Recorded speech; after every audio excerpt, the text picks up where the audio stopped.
वह कौन सी शक्ति है जो पहाड़ को भी हिला दे?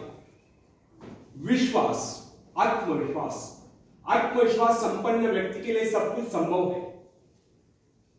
विचारक ने कहा, जीवन का मूल मंत्र है कि अपने विषय में उच्चतम विचार रखने में लज्जा का अनुभव मत करिए।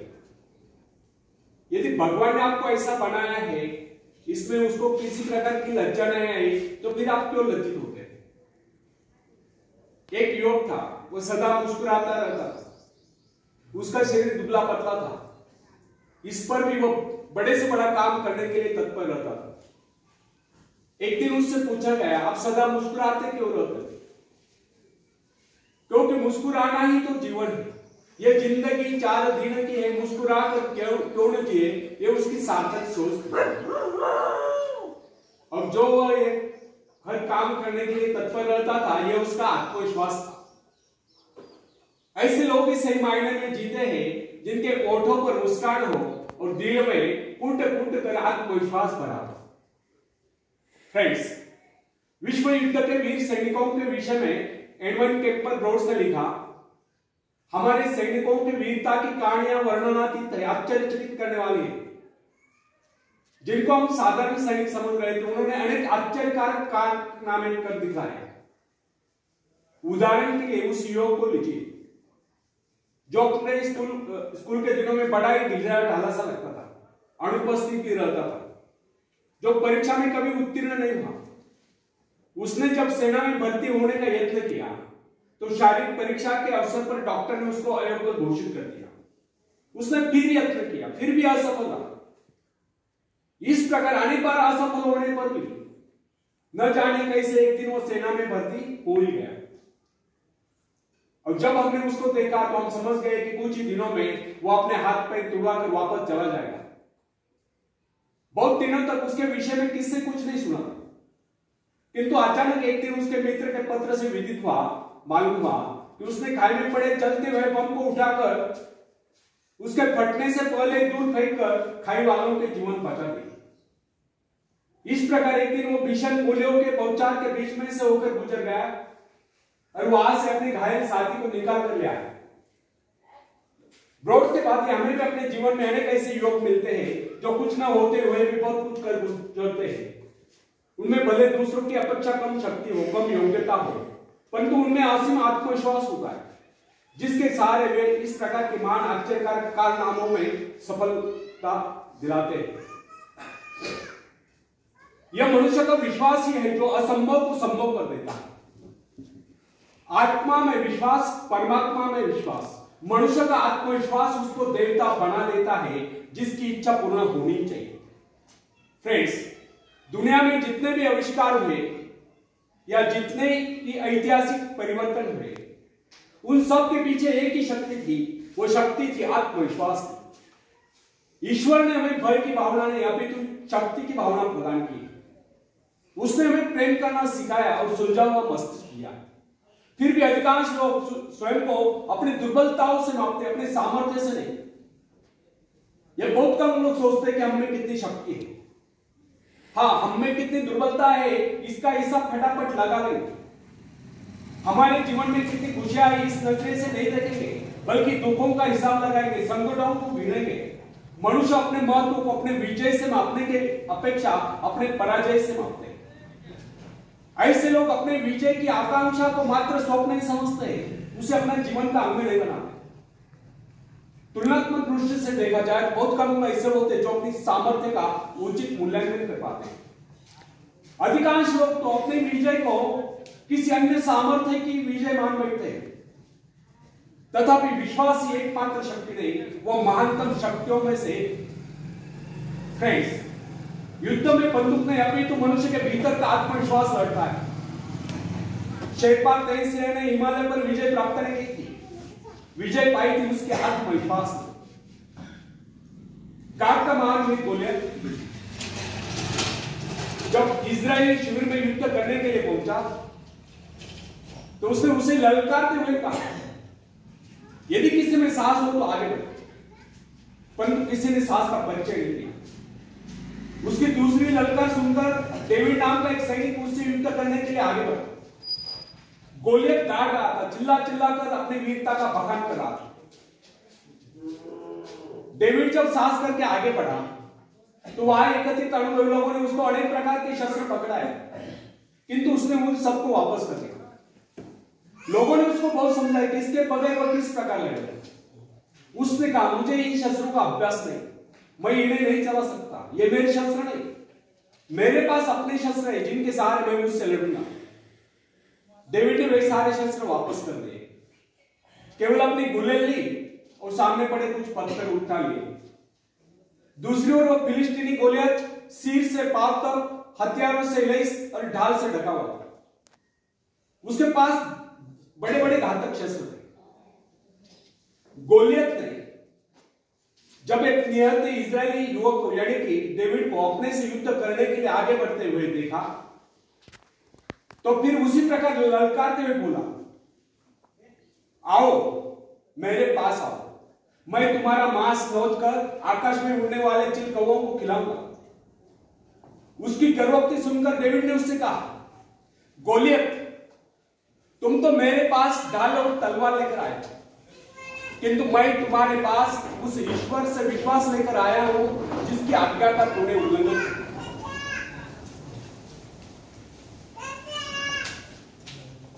वह परमेश्वर जो इजरायली सेना का सेनापति है, आज वही परमेश्वर मेरे हाथों तुझको पराजित कराएगा।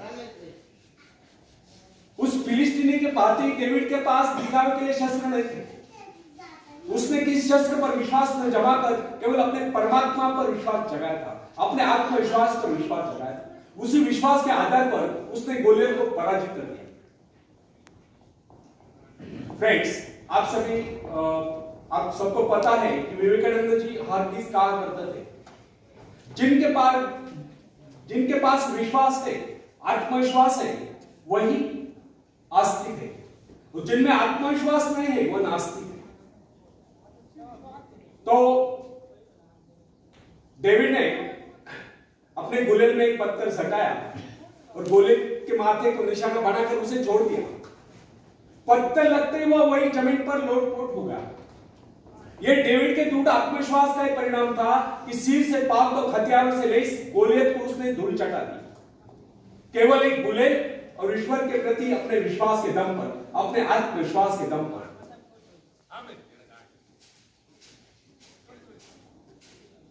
आत्मविश्वास अनन्य रूप से सफलता की कुंजी है।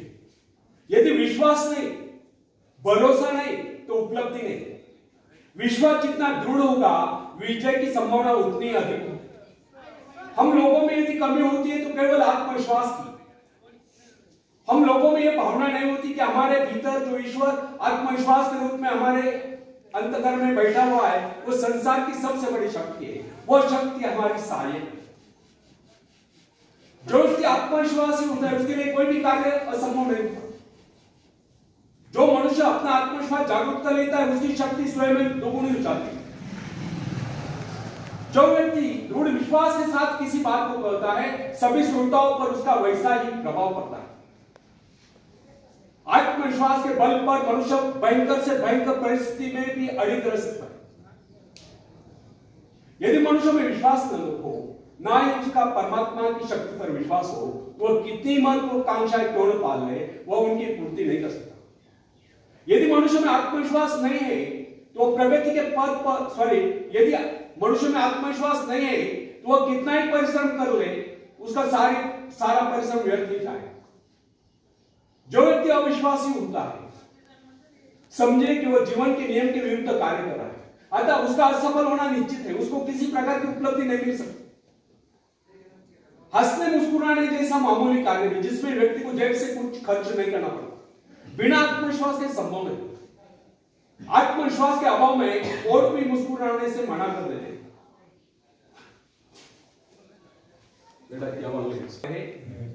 और हंसते हंसते इस जीवन को गुजारना चाहते हैं तो सबसे पहले हमें अपने भीतर आत्मविश्वास पैदा करना।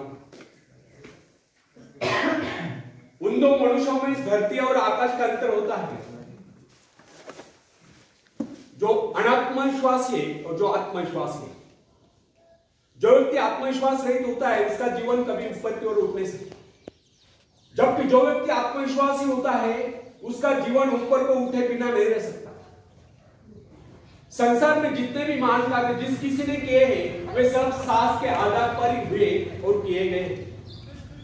आत्मविश्वासी व्यक्ति के शब्दकोश में असंभव शब्द होता ही नहीं। जो लोग अपनी शक्तियों का अनुमान नहीं लगाते, जिनके जीवन की आकांक्षा मात्र खाने पीने तक ही सीमित रहती है, जो यह नहीं जानते कि उन्हें इस संसार में परमात्मा ने किसी कार्य विशेष के लिए भेजा है या उनकी इच्छा कोई कार्य विशेष करने की थी, वे लोग न तो आज तक संसार में कुछ कर पाए हैं ना ही भविष्य में कुछ कर पाएंगे। मेरे पास एक नवयुवक का पत्र है, वो लिखता है, मैंने अब तक में कुछ पाया है ना ही भविष्य में कुछ पाने की आशा रखता हूं। मैं सदा से ही अभागा रहा। जिस कार्य में भी मैंने जो भी कार्य करने का मैंने प्रयत्न किया उसमें मैं लगभग असफल ही रहा। मुझ में कभी आत्मविश्वास था ही नहीं और मैं समझता हूं भविष्य में मुझ में कभी आत्मविश्वास जागृत नहीं होगा। उस नवयुवक के असफल होने के कारण निश्चित है, उसके असफल होने का मुख्य कारण उसकी मानसिक स्थिति। जिस आदमी की मानसिक स्थिति ऐसी होती है उसको कभी सफलता नहीं मिल सकती। सफलता पहले मस्तिष्क में उपस्थित, उसके बाद उसको कार्य रूप में प्राप्त किया जाता है। मन में यदि विश्वास हो तो मनुष्य अवश्य सफल होगा। जिसके मन में यह विश्वास आए गया कि वह विजयी है, सफल है और दुनिया का कोई ऐसा कार्य नहीं जिससे वह अंजाम न दे सके, तो सफलताएं उसके कदम चूमती है, वह व्यक्ति सफल है। जब कोई व्यक्ति अपने मन में ध्रुव धारणा बना लेता है कि वह किसी का भला कर ही नहीं सकता, तो दुनिया की कोई ऐसी शक्ति नहीं जो उसे कार्य करने के लिए प्रेरित कर सके और उस कार्य में उसे सफलता दिला सके। फ्रेंड्स, जब हम जीवन में सफलता की बात सोचते हैं तो उससे पूर्व हमें अपनी विजयदायिनी शक्ति पर पूर्ण विश्वास होना चाहिए। हमको अपने पर विश्वास होना चाहिए और जो कार्य करे पूरे दिल से करे, अनबने होकर नहीं, तभी हम उस पर विजय प्राप्त कर सकते हैं। फ्रेंड्स, जिस समय जेन एडम्स ने कॉलेज छोड़ा था उस समय उसके सम्मुख एक उद्देश्य था। उसके विषय में डॉक्टर ने कह दिया था कि उसका स्वास्थ्य इतना बिगड़ गया है कि वह अधिक समय तक जीवित नहीं रह सकती। यहां तक कि उन्होंने उसके जीवन की अवधि अधिकाधिक 6 मास की निर्धारित कर ली। जेन ने कहा ठीक है, 6 मास है, इन 6 मास में कम से कम वह एक काम तो मैं कर ही लूं जो मैं मानवता के लिए करना चाहता हूं। उसने आत्मविश्वास से कार्य, उसके जीवन का उद्देश्य एक आश्रम की स्थापना का। उसने पूर्ण विश्वास के साथ वो कार्य हाथ में लिया और जो जो अपने कार्य में आगे बढ़ती गई तो उसका स्वास्थ्य ही बेहतर होता गया। न केवल अपने उद्देश्य की स्थापना में सफल हुई, अभी तो 6 मास ही नहीं, वह कई वर्षों तक जीवित भी रही। यह उसका स्वयं पर पूर्ण विश्वास और परमात्मा की कृपा में अपार श्रद्धा और निष्ठा का ही परिणाम था। फ्रेंड्स, हिप्नोटिज्म का चमत्कार देखिए। मैंने एक ऐसे व्यक्ति को भी देखा जो साधारण, उसको जब हिप्नोटाइज कर दिया गया तो उसने वह कर दिखाया जिसकी कोई कल्पना नहीं कर सकता। उसको 2 कुर्सियों पर लिटा दिया गया, एक कुर्सी पर उसके पैर, दूसरी पर उसकी गर्दन, उसी बीच का भाग अदर में। उसने अपने ऊपर 7-8 आदमियों का भार उस अवस्था में झेल लिया। अब आप ही बताएं कि उसमें यह अतिरिक्त फल कहां से आ गया? यह केवल उस व्यक्ति का करिश्मा था जिसने उसको हिप्नोटाइज करके उसमें यह विश्वास जगा दिया था कि वह ऐसा कर सकता है। यदि उसमें यह विश्वास न भर दिया गया होता तो वो अपने ऊपर एक आदमी को भी नहीं बैठा। फ्रेंड्स, यदि मनुष्य में आत्मविश्वास नहीं है तो प्रगति के पद पर एक पग भी नहीं बढ़ा सकता। मनुष्य की सफलता उसके आत्मविश्वास के आगे नहीं हो सकती। सफलता केवल आत्मविश्वास का अनुकरण करने वाली चीज है। मनुष्य के संकुचित विचार उसके असीम शक्ति को सीमित कर देते हैं।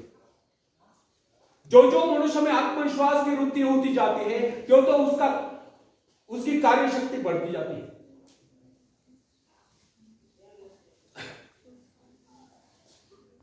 जो जो मनुष्य की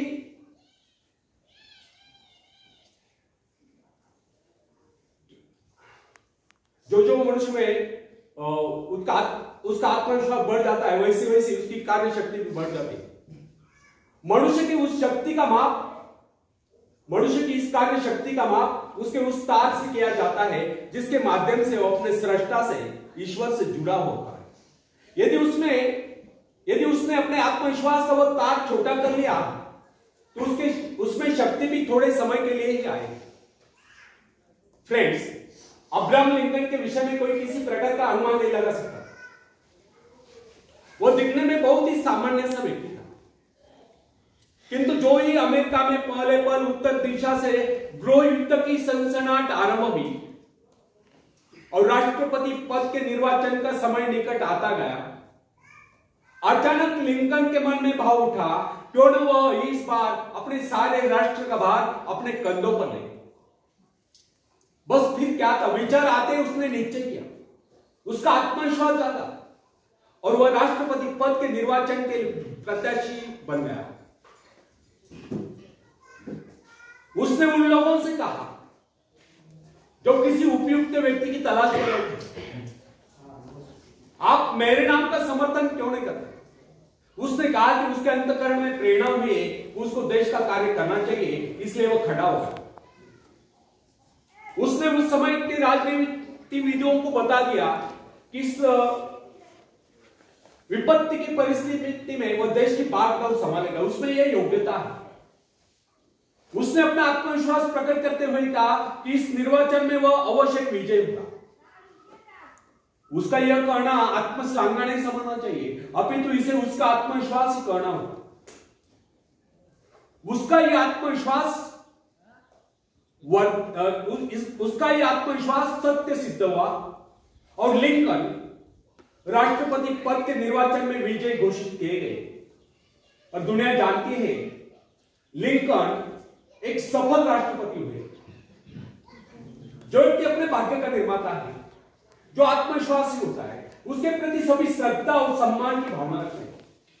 इस प्रकार के व्यक्ति की सभी सहायता करते हैं, जिसके विषय में लोगों को यह विश्वास हो जाता है कि वह किसी विशेष कार्य के लिए नियुक्त है। ऐसा व्यक्ति जहां भी जाता है सम्मान पाता है, सब उसकी ओर हसरत भरी नजर से देखते हैं। ऐसे लोग जिस मार्ग पर भी चल पड़ते हैं, उस पर उनका मार्ग स्वयं में बनता चला जाता है। फ्रेंड्स, जॉन ऑफ आर्क के भीतर से पुकार है कि उसे अपने देश को शत्रु की दासता से मुक्त कराना है या शत्रु की गुलामी से मुक्त कराना है, और इस शक्ति के आधार पर उसने फ्रेंच सेना का नेतृत्व किया और सफलता प्राप्त की। यदि उसमें यह भावना न होती तो उसकी शक्ति मात्र एक सैनिक से अधिक न होती। यदि उसमें आत्मविश्वास और परमात्मा पर विश्वास न होता तो वह कभी भी फ्रेंच सेना का नेतृत्व नहीं कर सकती थी। अपने आत्मविश्वास के बल पर ही उस समय वह चार्ल्स को समझाने में सफल हुई कि इस परिस्थिति में केवल वही देश की सेना का नेतृत्व कर सकती है, इस प्रकार देश की रक्षा कर सकती है। जॉन के हृदय में जो प्रबल आत्मविश्वास और ईश्वर के प्रति दृढ़ आस्था थी, उसके बल पर उसने फ्रेंच सेना का सेनापतित्व संभाला। उसका आत्मविश्वास वरदान सिद्ध हुआ, यद्यपि उसको युद्ध कला का प्रारंभिक ज्ञान भी नहीं था। बाल्यकाल में जब अपने माता पिता के भेड़ों की रखवाली करती थी, उस समय ही उसको कुछ आभास हुआ था, किंतु उसका पिता उसकी खिल्ली उड़ाता था। इसके अतिरिक्त वो नारी थी। नारी को सैनिक रूप में देखना हर किसी के लिए सहज नहीं होता, किंतु आर्क का आत्मविश्वास उसको उसके पद से डिगा नहीं सकता। उसको किसी की परवाह नहीं थी कि कोई उसको कोमलांगी कहकर उसकी खिल्ली उड़ाएगा, किंतु इतना साहस था जिसमें जो उसकी खिल्ली उड़ा। उसका आत्मविश्वास वरदान सिद्ध हुआ। उसका आत्मविश्वास उन सब पर हावी हो गया और उस आत्मविश्वास के कारण ही एक नारी, एक साधारण सी नारी इतिहास के पृष्ठों पर सदा सदा के लिए अंकित हो गई। फ्रेंड्स, नॉर्थ पोल की खोज करने वाले पेरी के आत्मविश्वास के विषय में त्वरित विचार किए।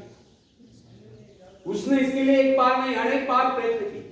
अनेक बार उसको अपनी जान के लाले पड़े, किंतु क्या इससे वो निरुत्साहित हुआ? यहां तक कि उसका जलयान खंड खंड हो गया, अनेक बाधाएं सामने आई, उसके संगी साथी उसको बीच मझधार में ही साथ छोड़कर चले गए, किंतु वो अपने आत्मविश्वास के आधार पर अपने उद्देश्य की सिद्धि के लिए आगे बढ़ता ही गया।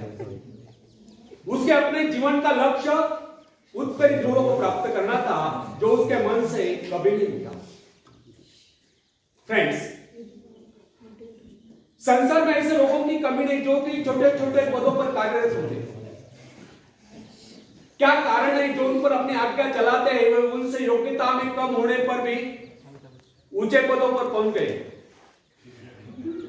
इसका एकमात्र कारण उन अधिकारियों में अन्य योग्यताओं के साथ साथ आत्मविश्वास भी था, और ये जो छोटे छोटे पदों पर कार्यरत है, वे उनसे योग्यता में और शिक्षा में अधिक होने पर भी इसलिए छोटे पदों पर चिपके हुए क्योंकि उनमें आत्मविश्वास की कमी थी।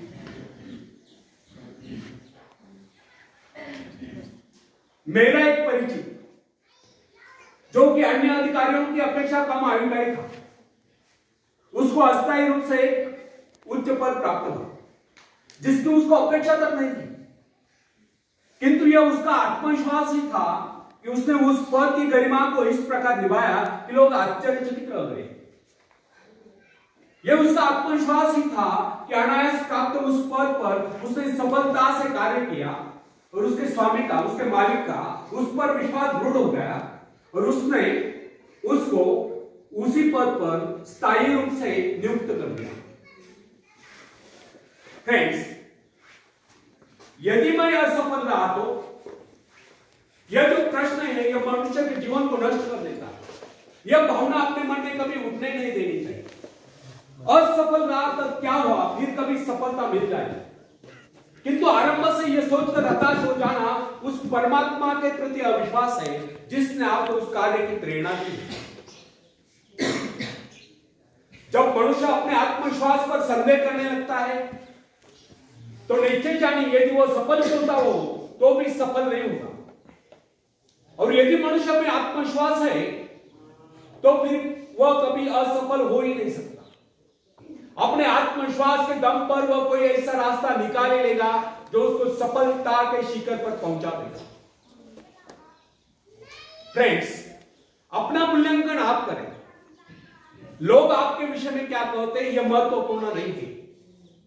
महत्वपूर्ण यह है कि आप अपने विषय में क्या सोचते हैं। यदि आप में आत्मविश्वास नहीं है तो फिर लोग कुछ भी कहें आप सफलता के निकट नहीं पहुंच सकते, और यदि आप में आत्मविश्वास है तो फिर लोग कुछ भी कहें आपको सफल होने से कोई रोक नहीं सकता। बेंजामिन डिज़राएली जो कि एक साधारण सा व्यक्ति था, इंग्लैंड का प्रधानमंत्री बनने में सफल हो गया। उसमें क्या विशेषता था? यह था उसका आत्मविश्वास, उसके मन की दृढ़ता। यही कारण था कि महारानी विक्टोरिया भी उसे अपने व्यक्तिगत मित्र जैसा सम्मान देती थी। कर्नल रूजवेल्ट में क्या विशेषता थी? यही कि उसको थियोडोर रूजवेल्ट पर आगाध विश्वास था, अर्थात उसमें आत्मविश्वास कूट कूट कर भरा हुआ था। यदि उसमें इतना आत्मविश्वास न होता तो फिर उसको कितनी सुविधाएं मिलती, उसमें कितनी योग्यता होती, उसके कितने ही साथी उसका उत्साह बढ़ाते, वो उस स्थिति में नहीं पहुंच सकता था। हाँ, कुछ ऊंचा भले उठ जाता। फ्रेंड्स, विश्वास का मनोविज्ञान मनुष्य स्वभाव की बहुत ही विचित्र बात है। आध्यात्मिक आधार पर विश्वास अधिक दिखता है, जबकि मानसिक धरातल पर ही विश्वास नेपोलियन जैसा होता है। अन्य सभी नाड़ियां तो उसके सैनिकों के समान होती है, और जब वे सैनिक अपने नेता पर, अपने सेनापति पर विश्वास करने लगते हैं तो उनकी शक्ति स्वयं में दुगुनी चौगुनी बढ़ती जाती है। जो सोचता है वह कर सकता है, जो सोच ही नहीं सकता वह कर ही नहीं सकता। मनुष्य इस आत्मविश्वास रूपी शक्ति के विषय में कभी सोचता ही नहीं। जिनमें ही आत्मविश्वास होता है उनको कुछ अधिक नहीं करना पड़ता, वे केवल अपने आत्मा की आवाज का अनुकरण करते हैं। फ्रेंड्स, मनुष्य आज जो यहां तक उन्नति कर पाया है इसका एक मात्र कारण उसका आत्मविश्वास ही था, अन्यथा वो पहले पल तो वन्य प्राणी ही माना जाता है। मोजेस में इतना आत्मविश्वास भरा था कि वह इजरायलियों को बेर जंगलों में से निकाल कर ले गए। ईसाई विश्वास के आधार पर भी सारे संत अपने आत्मविश्वास के कारण ही वह सब कार्य कर पाए जिनके विषय में उनके अच्छे कारनामों की चर्चा की जाती है। फ्रेंड्स, यदि आप डरते हैं तो इसका अर्थ यह है कि आपने आत्मविश्वास नहीं। आप ईश्वर की संतान हो, उसे आपका दुर्बल जीवन स्वीकार नहीं, वो आपको दुर्बल देखना ही नहीं चाहता। मनुष्य को यह अभ्यास कर लेना चाहिए कि वह अपने दिन का आरंभ और अंत स्वयं में और परमात्मा में विश्वास जागृत करके करे। यदि आप में पूर्ण आत्मविश्वास है तो इसके विपरीत विचार आपको पथ भ्रष्ट कर नहीं सकते। जब मनुष्य स्वयं को प्रभु का स्वीकार कर लेता है तो फिर उसको किसी बात का भय या चिंता नहीं रहती, उसका आत्मविश्वास जाग उठता है। आत्मविश्वास के कारण ही हमें सफलताएं मिलती है और सफलताएं हमारे जीवन में खुशियां भर देती है और खुशियां हमें कह कहे और मुस्कुराहटे प्रदान करती है। तब हम हंसते हंसते इस जीवन को गुजार लेते हैं। आखिरी में एक शेर मैं सुनाता हूं। खुद को कर दे बुलंद इतना, खुद को कर दे बुलंद इतना कि हर तकदीर से पहले खुदा आकर बंदे से पूछे, बोल तेरी रजा क्या है, बोल तेरी रजा क्या है। तथास्तु।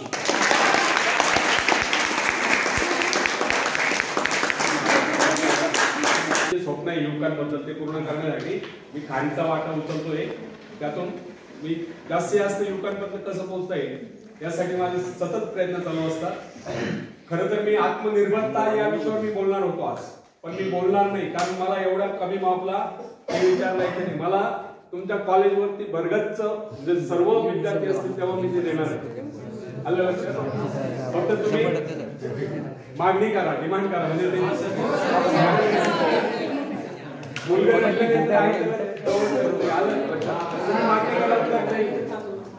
तर खूप चांगले विचार आहे। तर मी सुप्त शक्ती या विषयावरती बोलणार आहे। तत्पूर्वी म्हणजे विवेकानंदांची थोडीशी चर्चा करूया आपण। आत्मविश्वास म्हणजे कसा संकटाने घाबरायचं नसतं याचं एक उदाहरण त्यांनी, त्यांचं नाव नरेंद्र आहे।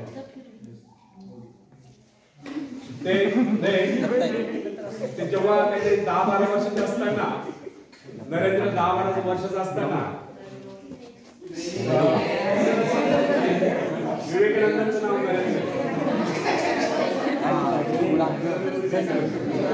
तर हा नरेंद्र जेव्हा काशीमध्ये गंगेच्या किनारे चालला होता, हातामध्ये फुटाण्याचा पुडा असेल छोटासा, आणि एका झाडाखालून जात असताना तो जरा पुढे गेला, झाडावरून 7-8 वानर माकडं जंप मारली त्यांनी खाली आणि ते त्याच्या मागे पळायला लागले। त्यांना बघितलं तो पळायला लागला। तर समोर एक साधू महाराज येत होते, ते म्हणले बेटा थांब, घाबरू नको, तू थांब, तिथंच थांब। नरेंद्र थांबला जागेवर, पळत सुटला होता तो जागेवर थांबला। तो जसं थांबला तसे ते माकडं जे काय अंतरावर होते तिथंच थांबले। नंतर ते साधूने सांगितलं मागे फिर, आणि एक पाऊल त्यांच्याकडे चालला। हा नरेंद्र मागे फिरला आणि एक पाऊल त्यांनी टाकलं, तसे ते वानर सगळे पळून गेले। त्याच्यातून त्यांनी जो बोध घेतला तो त्यांनी आपल्या आत्मचरित्रामध्ये लिहिलेला आहे। काय डिस्टर्बन्स काय चालू आहे गेलं का कोण? आता ते 10 पावलं मागे पळाले आणि पळून गेले। तर त्यांनी आपल्या आत्मचरित्रात त्याचं एक उदाहरण, म्हणजे बघा अनुभव आपल्याला माणसाला शिकवतात, त्यांना तो अनुभव जो शिकला तो त्यांनी लिहून ठेवला आणि त्यांनी लोकांना संदेश दिला, संकटांना घाबरू नका। संकटांना जर तुम्ही घाबरून पळाला तर ते तुमच्या मानगुटीवर बसतील आणि संकटांना जर सामोरे गेला तर ते तुमच्यापासून दूर जातील, असा त्यांनी संदेश लिहून ठेवला आहे। छोट्या छोट्या गोष्टींमधून अनुभव शिकायला मिळतो। आयुष्यामध्ये तुम्ही जेवढं स्ट्रगल करा तेवढं पुढे जा, पण सुरुवातीलाच कष्ट करण्याची गरज आहे। तुम्हाला जर आनंदी जीवन जगायचं असेल तर आत्ताच म्हणजे जोपर्यंत तुमची स्वतःच्या पायावर उभं राहत नाही तोपर्यंत तुम्हाला स्ट्रगल करणं भागच आहे. म्हणजे तुम्ही आता पहिल्यांदा खेड्यावर आलेला आहात. मला लहानपण सगळे खेड्यातच गेले आणि तो काळ फार वेगळा होता. आजकाल सगळे नागर तर तुम्हाला माहितीच नाही नागर कसा असतो. कदाचित तुम्ही चित्राच पाहिलेलं असेल. लोकांनी ती नांगरणी केलेली आहे शालेय जीवनामध्ये असताना. खूप काबाड कष्ट केले, खूप स्ट्रगल करत मी पुढे आलोय आणि त्यातूनच मला जे विचार लाभले हे जर विचार मला म्हणजे त्या काळात मिळाले असते तुमच्या वयाच्या असताना तर मी खूप पुढे प्रगती केली असती. परंतु मला 40व्या वर्षी हे विचार मिळाले. माहिती नाही विवेकानंद माझं काय रिलेशन असेल माहिती नाही. त्यांचे जे गुरु आहेत त्यांचा जन्मदिन सॉरी महानिर्वाण दिन म्हणूया. विवेकानंदांचे जे गुरु होते कोण होते? परमहंस रामानंद रामकृष्ण परमहंस यांचा अंतदिन, आपल्या भारताचं स्वातंत्र्य दिन आणि माझं तर रामकृष्ण परमहंस ज्या दिवशी निवडलोय त्यानंतर 125 वर्षानंतर माझा जन्म झाला आहे आणि विवेकानंद 40 वर्ष जगले. 40व्या वर्षानंतर मला ते विचार मिळाले. मी माझ्या जीवनामध्ये 7 वेळा मृत्यूच्या दारातून बाहेर आलोय.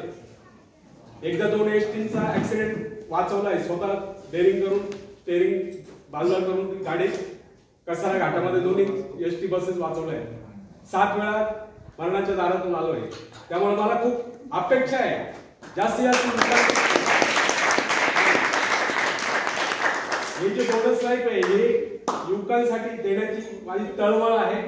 मला दिवस रात्र मी तो विचार करत असतो आणि खूप काही आहे माझ्याकडे. फक्त संधी लोकांना बऱ्याच वेळा मला संघर्ष करावा लागतं. बऱ्याच वेळा संधी सांगायला लागतं की युवकांसाठी माझ्याकडे खूप काही आहे. आत्ताची कुठे आहे म्हणजे मराठा विद्या प्रसारकने एक परिपत्रक काढलं की यांचं व्याख्यान प्रत्येक शाळा कॉलेजला घ्यावं. तसं मला प्रत्येक संस्थेमध्ये मिळावं म्हणून मी आता मुख्यमंत्र्यांकडे पण अर्ज करणार आहे.